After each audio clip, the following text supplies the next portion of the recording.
The Chicago Bears are heading into the 2025 NFL offseason with a mission. They have the cap space, they have the draft picks, they have the momentum. Now it's time to make the right moves. But making the right moves isn't just about spending money. It's about building a team that can compete for championships year after year. This isn't about quick fixes. It's about setting a foundation for sustainable success. With the right additions, this Bears team could be a legitimate contender in the NFC. But every move comes with risks, and the Bears must be smart about how they use their resources. Decisions made now will have a lasting impact on the franchise for years to come. Do the Bears need another wide receiver? One of the biggest questions surrounding the Bears is whether they will add another weapon at wide receiver. DJ Moore is a star. He's a proven number one receiver, a player who can take over games with his ability to create separation and rack up yards after the catch. Rome Odunze has the potential to be a dynamic playmaker. He's young, talented, and still developing, but his upside is massive. That duel alone is promising, but is that enough? In today's NFL, elite teams have at least three high-level receiving threats: the Kansas City Chiefs, the San Francisco 49ers, and the Cincinnati Bengals all thrive because they give their quarterbacks multiple elite targets.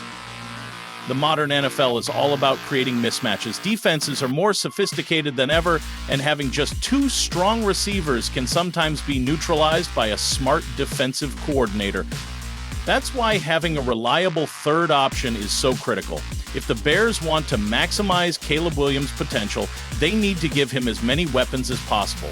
Williams is coming into the league with sky-high expectations, and the best way to help a young quarterback succeed is to surround him with talent.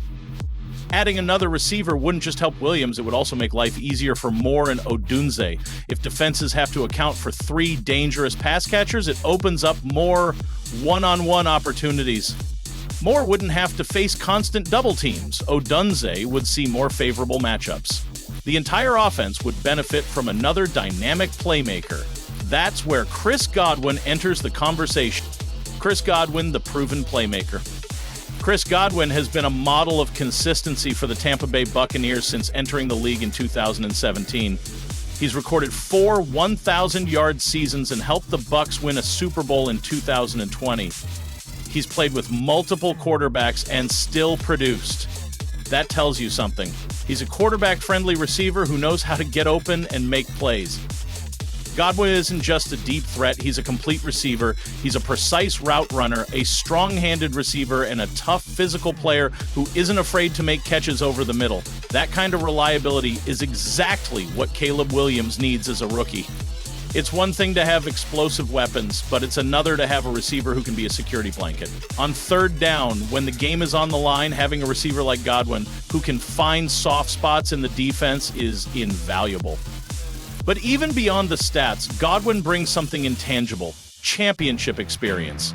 He knows what it takes to win at the highest level, and adding a player with that kind of winning pedigree can be invaluable for a young team. The Bears are trying to build a winning culture. Bringing in players who have been there, who have won at the highest level, can help set the tone for the entire team. It's not just about talent, it's about leadership, mentality, and experience. Godwin checks all those boxes. Injury concerns. Is Godwin worth the risk? But there's a catch. Godwin is coming off a serious injury. In 2024, his season was cut short due to a dislocated ankle. Anytime a player suffers a lower body injury, especially a wide receiver who relies on speed and agility, it raises concerns. Can he return to his elite form? Will he still be as explosive? Will he be able to stay healthy for a full season? These are major questions that the Bears front office needs to consider. History tells us that lower body injuries can impact a player's explosiveness. Some players come back and never miss a beat. Others struggle to regain their form. The Bears would need to do their due diligence: medical evaluations, workouts, and a thorough assessment of his recovery process would be crucial. We've seen talented receivers struggle to regain their full explosiveness after injuries like this. Players like Odell Beckham Jr. and Michael Thomas have battled injuries that altered their career trajectory.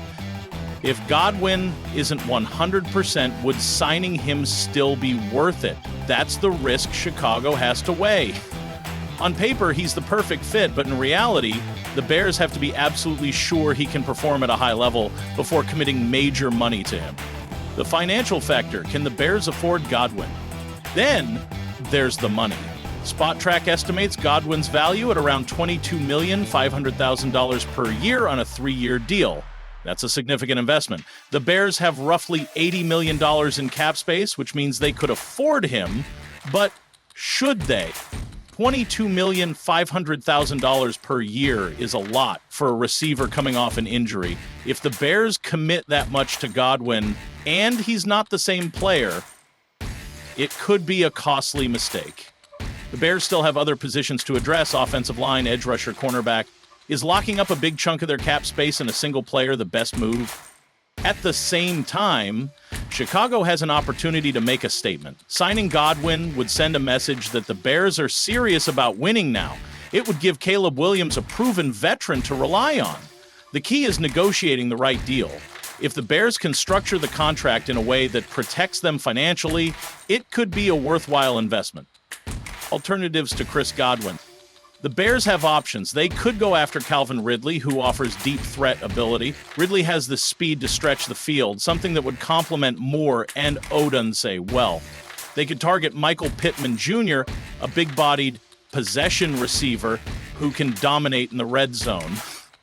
Or they could draft another young receiver and develop him alongside Odunze and Moore. The Bears have the 9 overall pick in the draft, as well as another pick in the second round.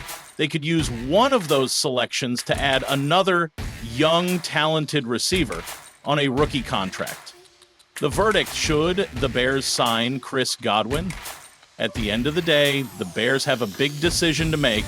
Do they go all in on Chris Godwin? Do they look elsewhere? Or do they trust their young core and focus on other positions? The answer will shape the future of the franchise. If the Bears believe Godwin is the missing piece, they should go for it. But if they have doubts, they need to be careful. This offseason is crucial for Chicago's future. Every move counts. What do you think? Should the Bears sign Chris Godwin? Should they target someone else, or should they build through the draft? Drop your thoughts in the comments, and remember, free agency is just around the corner. Things are about to get very interesting in Henschka.